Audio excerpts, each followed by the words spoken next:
This is Dolynny TV, guys. A big welcome back to MLB The Show 18 Toronto Blue Jays franchise mode here on the channel. This is episode 12.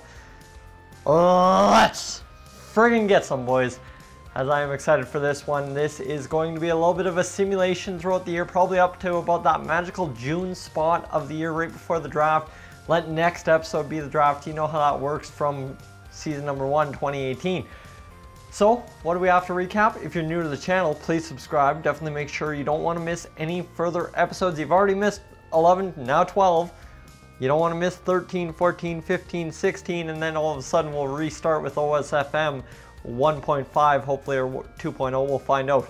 Anyhow, Madison Bumgarner takes the victory in last episode. 1-0 is his record. In a 2-1 victory in which he pitched 7 strong innings, 6 hits allowed, 1 earned run, a walk, and 5 strikeouts. A beautiful performance for Madison Bumgarner to start 2019. So with that said, we take a look at the lineup. Nobody really did anything too special, but they have time. We're atop the AL East right now, and we're gonna go, since we have a couple games there, a 4-game set against Boston and then a 3-game set against Tampa Bay. We're gonna see what ends up going on with our team here. The Fisher Cats, I've already taken care of that, even though they have invalid lineups. All it needs is an auto fix the lineup, and we are getting a trade offer in from the Mariners to start this episode. Ben Gamble for Antonio Lucero. Now, Lucero, I'm gonna fill you in. We don't even have to look at the kid. He is our A overall starting pitcher at 21. Or is he 22? I can't even remember. 21. We are not giving up on this kid at all, guys. That's not happening. That is our future right there. So right now we're 5-4 on the season, and we will go 5-5 to start things out. So a rough start to the year, but I'm sure we can get things figured out as we go along. Madison Bumgarner set for his what appears to be second start of the season, sporting a 1.29 ERA. Aaron Sanchez 4.09, again getting blown up, 0-2 on the season. Then you've got Joe Biagini, who absolutely got wrecked to start this year, 9.72 ERA. Damian Hollis doing okay, doing about Damian Hollis things. And then Todd Kelly coming in, he's our 5th starter. He's the guy who can get wrecked. Matt Bush also getting blown up. Will Harris doing okay. Aaron Loop's really been the MVP of the bullpen so far, 4 clean innings. Tyler Clippard 1.93, okay, so he's been okay too. Sungwon Oh, decent. Danny Barnes getting blown up a bit in 3 innings. And you've got Roberto Osuna, 3.0 innings pitched. He has 3 saves on the year. The guy is an absolute monster for us. The lineup looking as such: Ines Esparza, 1 homer, 2 RBIs. Not really getting it done in 42 at-bats at the top of the lineup, nor is Teoscar Hernandez. Man, cold. Charlie Blackmon, 1-5. Justin Smoke somehow has a 303 batting average. Randall Grichuk getting it done. We are not knocking in runs at all. You see, the lineup is just struggling. OMAR NARVAEZ having close to a career year here. He's already got his most career home runs, like right there. 22 at-bats, most career home runs. Let's take a second to appreciate that. But we're going to jumpstart Devin Travis here by putting him atop the lineup against righties and against lefties. Who are we going to throw up there? I think you got to throw up Devin Travis as well and hope that sparks something different in this lineup. Ryan Healy struggling. I said this team would do something, but we are not doing much of anything. Yangervis Solarte off the bench getting things done. But not really that much of a replacement level over top of Alcides Escobar. Rob Brantley, 250. Dalton Pompey, 250. And you've got Dwight Smith Jr., 250 and 2 RBIs. So when the bench guys are doing better than the normal guys, that is a scary, scary sign. But it's not time to panic yet, boys. We got time to turn things around just like here. Madison Bumgarner going for his 3rd start of the season. Rocking it sharp, and he will finish off the shutout. So he gets a shutout in another start. We go up a couple games, and now we're up in this one. Roberto Osuna looking to close another one out, and he successfully does against, oh man, that's a hard injury to take, 2 to 3 months, so we've got to put him on the 60-day DL. And here, all of a sudden, we are starting to turn it around. Like I said, my dog walks in, so pardon if it gets loud in here for a minute. And we're up, actually tied 3-3 in the 10th inning. Simulated to the end, we will take that one 5-4, and we continue to go along, and we're now 12-8 on the season, a beautiful record comparative to that 5-5 record we had only moments ago. So let's see if the lineup turns around.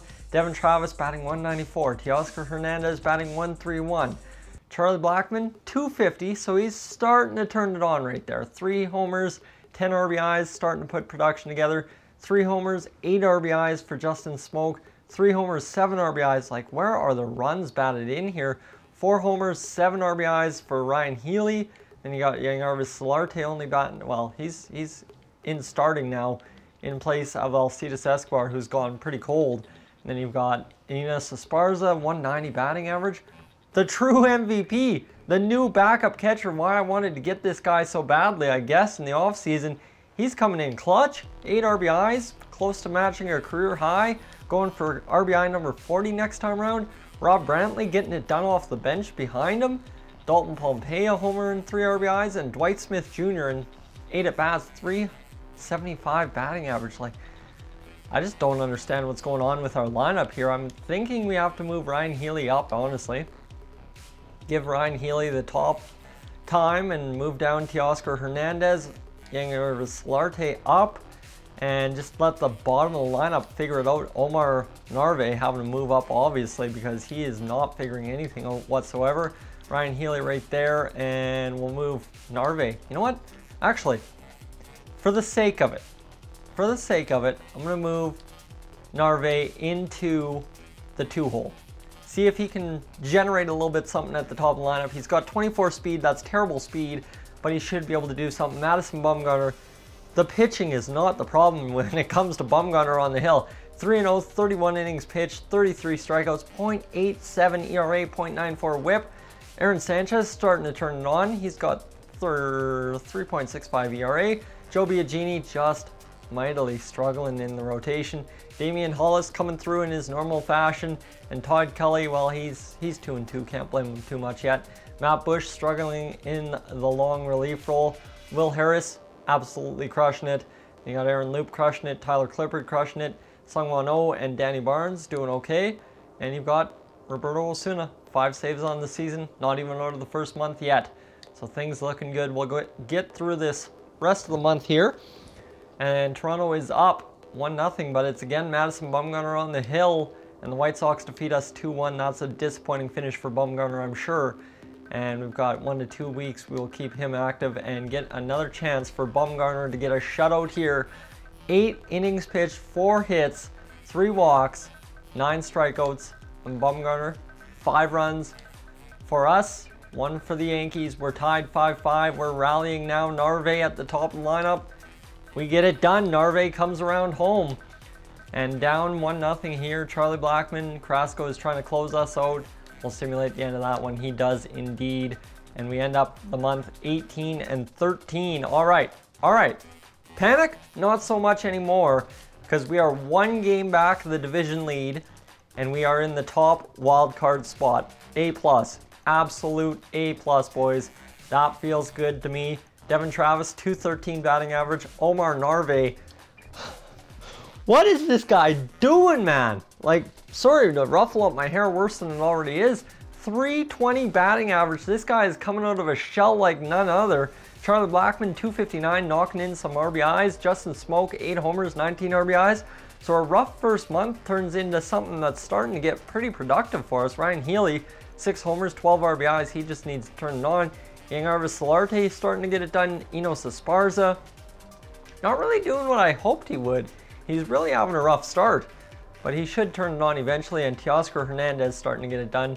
NARVAEZ, or Esparza, not getting paid well, that's the problem. And how about Teoscar Hernandez? 4 homers, 13 RBIs, but just nothing for a batting average. Rob Brantley, 3 RBIs to start this season. He's going chasing after last year's totals, that's for sure. He played 28 games, so you'd multiply that by 3 and he might have 9. Might be able to contribute that last bit. Alcides Escobar, he's struggling. Dalton Pompey getting it done decently. 2 homers, 4 RBIs, 211 batting average, and 12 at-bats for Dwight Smith Jr. .333 batting average, but really, we just need to find our leadoff man. And if that is indeed Yangervis Solarte, I think that's what we do, is Yangervis Solarte against righties and against lefties. You leave Devin Travis up there, or do you put Charlie Blackmon in the leadoff spot and throw OMAR NARVAEZ in the 2-hole? I don't know. I realistically don't know at this point. I'm hoping to figure it out, but I'll need your guys' help. Thank you so much for tuning in to the month 1 simulation here on Dolynny TV.